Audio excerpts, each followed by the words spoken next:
السلام علیکم ورحمۃ اللہ تعالی وبرکاتہ نحمده ونصلي ونسلم على رسوله الكريم اما بعد فاعوذ باللہ من الشیطان الرجیم بسم اللہ الرحمن الرحیم ان الذين آمنوا وعملوا الصالحات سيجعل لهم الرحمن ودا صدق اللہ العظیم وبلغنا رسوله النبی الکریم ونحن على ذلك لمن الشاهدين والشاكرين والحمد لله رب العالمين من علينا ربنا إذ بعث محمدا أيده بأيده أيدنا بأحمدا أرسله مبشرا وأرسله ممجدا صلوا عليه دائما صلوا عليه سرمدا اللهم صل على سيدنا ومولانا محمد وأنزله المقعد المقرب عندك يوم القيامة صلاۃ و سلام دائما علیک یا رسول اللہ، صلاۃ و سلام دائما علیک یا حبیب اللہ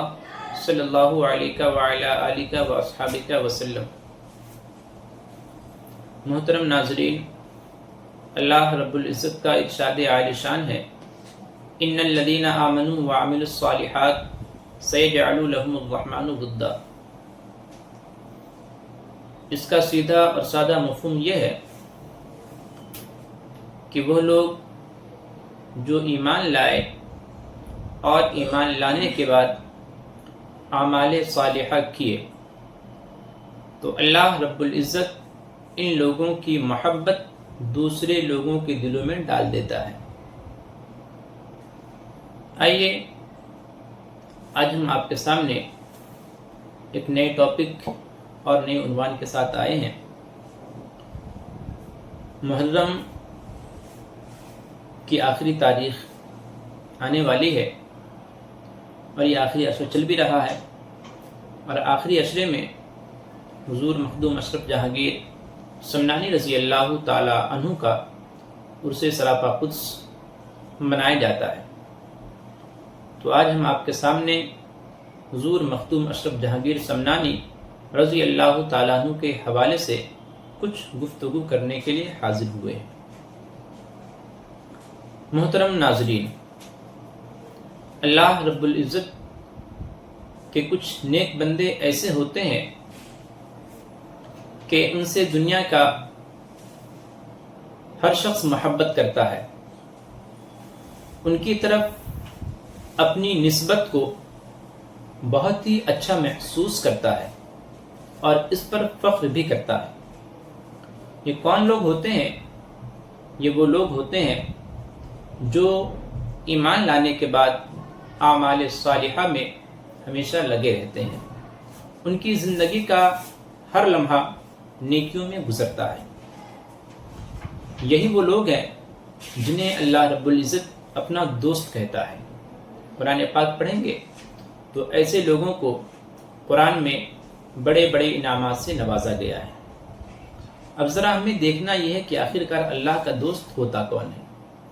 اس حوالے سے قرآن پاک کی آیت کریمہ ہے، نواں پارہ ہے، ارشاد ربانی ہے، ان اولیاؤہ الا المتقون، کہ اللہ رب العزت کے دوست وہی لوگ ہیں جو اللہ سے ڈرتے ہیں، جو متقی ہیں، پرہیزگار ہیں، جن کے دلوں میں اللہ کا خوف ہے، وہ لوگ اللہ کے دوست ہوتے ہیں۔ جو لوگ اللہ کے دوست ہوتے ہیں انہیں ملتا کیا ہے؟ اس حوالے سے اللہ رب العزت نے ارشاد فرمایا 11ویں پارے میں، الا ان اولیاء اللہ لا خوف علیہم ولا هم يحزنون الذین آمنوا وكانوا يتقون لهم البشرى فی الحیاۃ الدنیا وفی الآخرہ ذلک هو الفوز العظیم، کہ جو لوگ اللہ رب العزت سے ڈرتے ہیں اللہ رب العزت انہیں اپنا دوست بنا لیتا ہے، اور انعام کے طور پر انہیں ملتا ہے لهم البشرى فی الحیاۃ الدنیا وفی الآخرہ، دنیا اور آخرت میں خوشخبری بشارت ملتی ہے، اور ان کے لیے ہر جگہ کامیابی ہی کامیابی رہتی ہے۔ تو اللہ رب العزت کا دوست بننے کے لیے ضروری ہے کہ اپنے دل میں اللہ کا خوف پیدا کرے، اللہ کی خشیت پیدا کرے، اللہ کا ڈر پیدا کرے، کیونکہ صاف لفظ میں فرما دیا ان اولیاؤہ الا المتقون، اللہ رب العزت کا دوست بننے کا معیار صرف یہ ہے کہ اللہ کا خوف پیدا کرو، اللہ کا ڈر پیدا کرو۔ اگر اس معیار پہ کوئی اتر جائے تو اللہ رب العزت ایسے شخص کو اپنا دوست بنا لیتا ہے۔ محترم، جب ایسے شخص کو اللہ رب العزت دوست بنا لیتا ہے تو اس کی مقبولیت روئے زمین پر رکھ دی جاتی ہے، زمین والے بھی اس سے بہت محبت کرتے ہیں۔ اس حوالے سے بخاری شریف کی حدیث پاک ہے، ان ابی ہریرہ رضی اللہ تعالی عنہ عن النبی صلی اللہ علیہ وسلم قال اذا احب اللہ عبدا نادى جبریل ان اللہ يحب فلانا فاحبه فيحبه جبریل فينادي جبریل في السماء ان اللہ يحب فلانا فاحبوه فيحبه اهل السماء ثم يوضع له القبول في اهل الارض۔ اس حدیث میں بتایا گیا کہ جب اللہ رب العزت کسی بندے سے محبت کرتا ہے تو پھر اللہ رب العزت جبریل سے کہتا ہے، اے جبریل میں فلاں بندے سے محبت کرتا ہوں، تم بھی اس سے محبت کرو۔ چنانچہ جبریل اس سے محبت کرتے ہیں اور حضرت جبریل علیہ الصلاۃ والسلام آسمان کے فرشتوں کو ندا دیتے ہیں اور کہتے ہیں، اے فرشتوں سنو، روئے زمین پر ایک شخص ہے جس سے اللہ رب العزت بہت زیادہ محبت کرتا ہے، لہذا تم سب بھی اس سے محبت کرو۔ پھر اس بندے کی مقبولیت روئے زمین پر رکھ دی جاتی ہے، یعنی روئے زمین پر رہنے والے لوگ اس بندے سے محبت کرتے ہیں۔ معلوم کیا چلا کہ جب کوئی شخص اللہ کا دوست بن جاتا ہے تو اللہ رب العزت اس کی محبت دوسرے لوگوں کے دلوں میں ڈال دیتا ہے۔ ایسے لوگوں میں ایک نام بہت ہی معروف اور مشہور ہے، حضور مخدوم اشرف جہانگیر سمنانی رضی اللہ تعالیٰ عنہ کا۔ اگر ان کی زندگی کو پڑھیں تو معلوم چلے گا حضور مخدوم اشرف جہانگیر سمنانی رضی اللہ تعالیٰ عنہ بہت ہی قابل قدر اور بہت ہی محترم بالشان اور بڑی عظمتوں کے حامل بزرگ گزرے ہیں۔ یہ 8ویں صدی ہجری کے بزرگ ہیں۔ ان کا خاندان ایک علمی خاندان ہے، ساتھ ہی ساتھ بادشاہ ان کے خاندان میں کئی نسلوں سے چلی آ رہی ہے۔ ان کے والد ماجد رضی اللہ تعالیٰ عنہ بھی جہاں ایک بادشاہ تھے وہیں ایک اچھے عالم دین بھی تھے۔ ان کی والدہ ماجدہ حضرت خدیجہ رضی اللہ تعالی عنہ یہ خود بہت بڑی عابدہ زاہدہ خاتون تھی۔ ان کے نانا بھی اپنے وقت کے بہت بڑے بزرگ گزرے ہیں۔ انہی نسبتوں کا نتیجہ تھا کہ حضور مخدوم اشرف جہانگیر سمنانی رضی اللہ تعالی عنہ پر اللہ رب العزت نے بچپن سے بہت فضل فرمایا تھا۔ تاریخ بتاتی ہے، مورخین نے لکھا ہے کہ آپ 7 سال کی عمر میں حافظ قرآن تو بنے ہی، مگر صرف حافظ قرآن نہیں بلکہ قرات 7 کے ساتھ آپ حافظ قرآن بنے ہیں۔ تاریخ یہ بھی بتاتی ہے کہ حضور مخدوم اشرف جہانگیر سمنانی رضی اللہ تعالیٰ عنہ 14 سال کی عمر میں تمام علوم مروجہ پر مکمل دسترس حاصل کر چکے تھے۔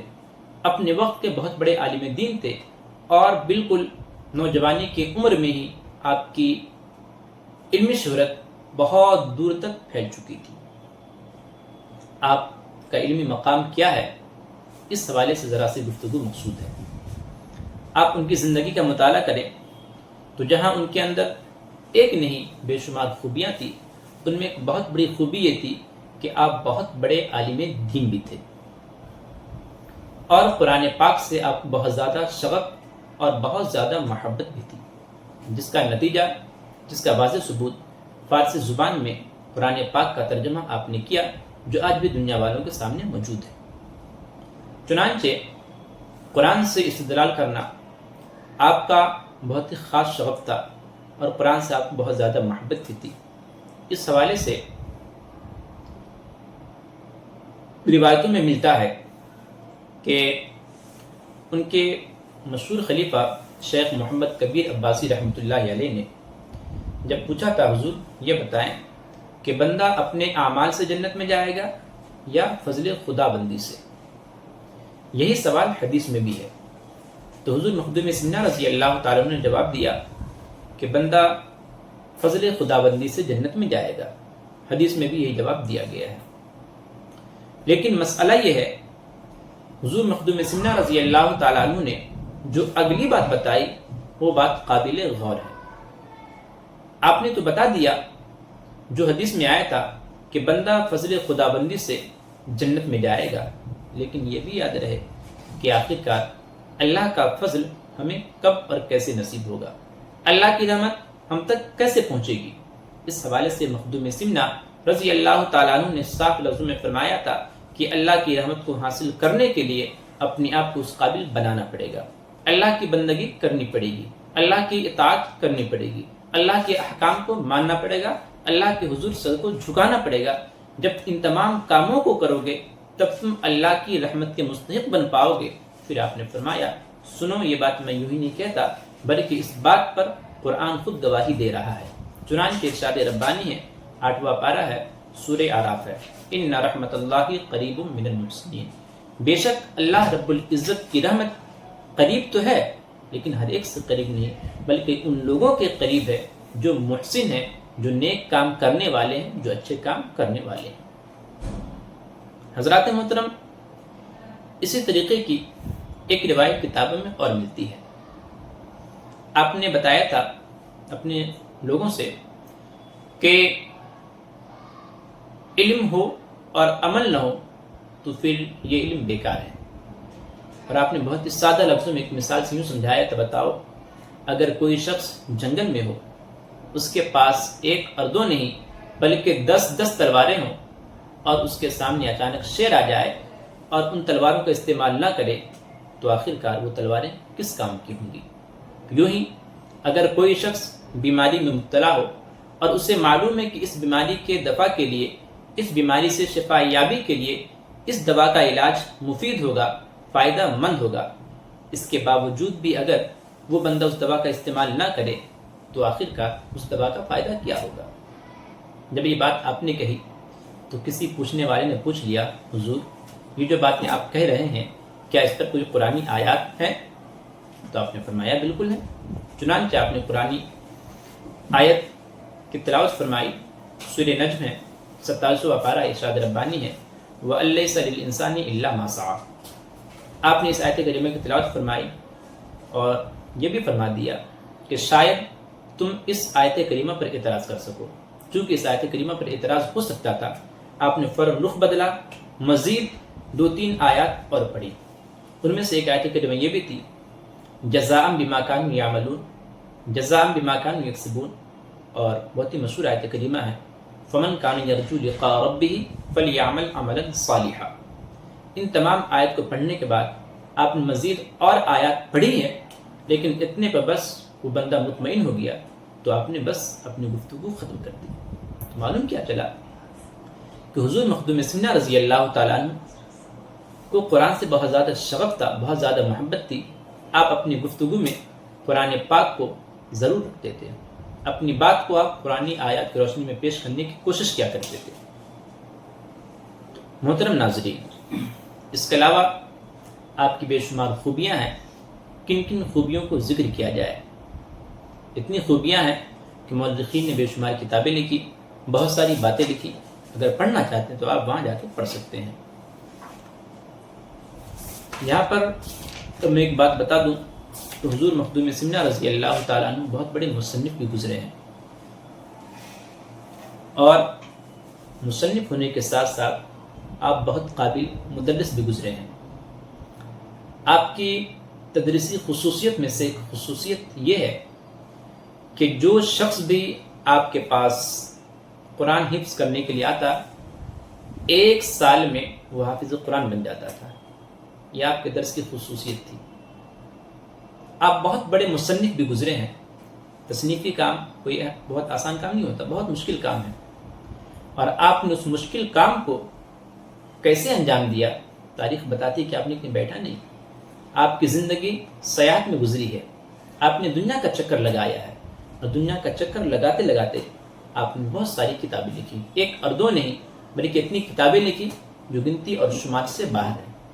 چونکہ ایک بات جو مورخین نے صاف لفظوں میں لکھی ہے وہ یہ کہ مخدوم سنہ رضی اللہ تعالیٰ عنہ کے پاس ایک ایسی خصوصیت تھی، اللہ رب العزت نے ایسی نعمت سے نوازا تھا کہ آپ جہاں جاتے، جس ملک میں جاتے، اسی ملک والوں کی زبان میں آپ تقریر فرمایا کرتے تھے، اور انہی کی زبان میں کتابیں لکھ کر کے ان کو دے دیا کرتے تھے۔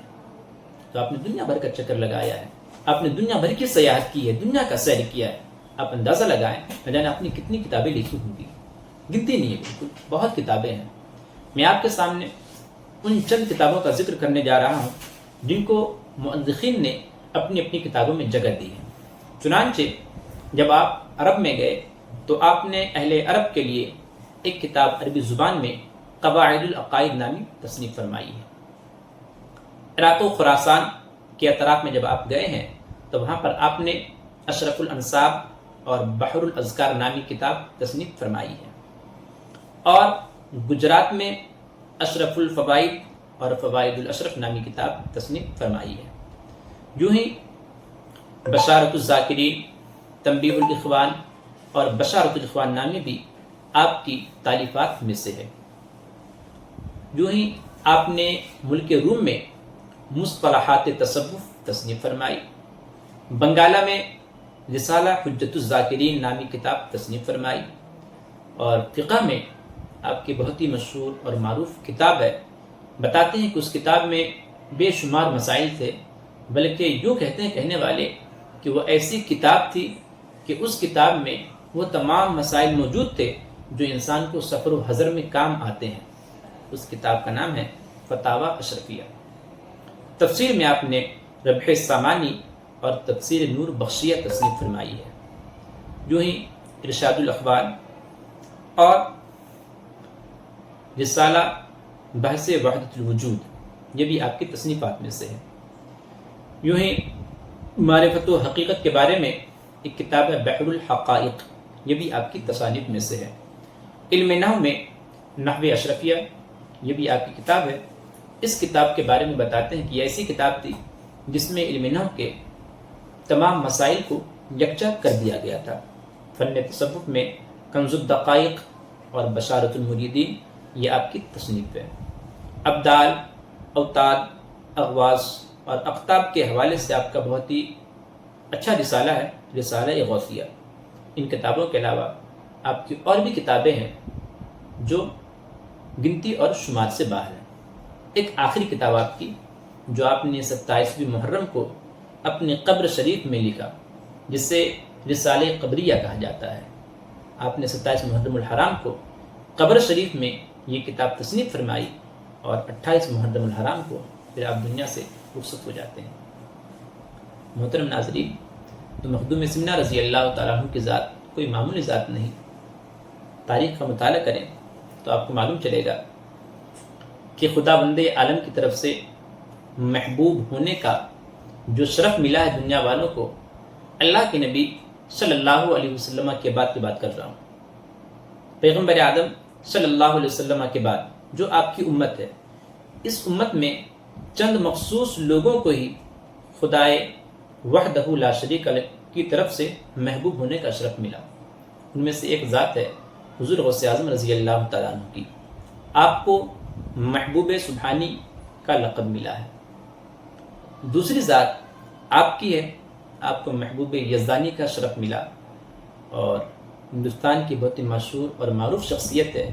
تیسری شخصیت ہے حضور نظام الدین اولیاء رضی اللہ تعالیٰ عنہ، جنہیں محبوب الہی کا لقب ملا ہے۔ حضرات محترم، تو حضور مخدوم سمنہ رضی اللہ تعالیٰ عنہ ایک اور دو نہیں، بے شمار خصوصیات کے حامل تھے۔ باتیں شاید لمبی ہو چکی، باتیں اور بھی ہیں، انشاءاللہ پھر کبھی موقع ملا اس حوالے سے گفتگو کی جائے گی۔ جب تک کہ اپنی گفتگو کو میں یہیں پہ ختم کرتا ہوں۔ استغفر اللہ ربی من کل ذنب واتوب الیہ، وآخر دعوانا ان الحمد للہ رب العالمین۔ السلام علیکم ورحمۃ اللہ تعالی وبرکاتہ۔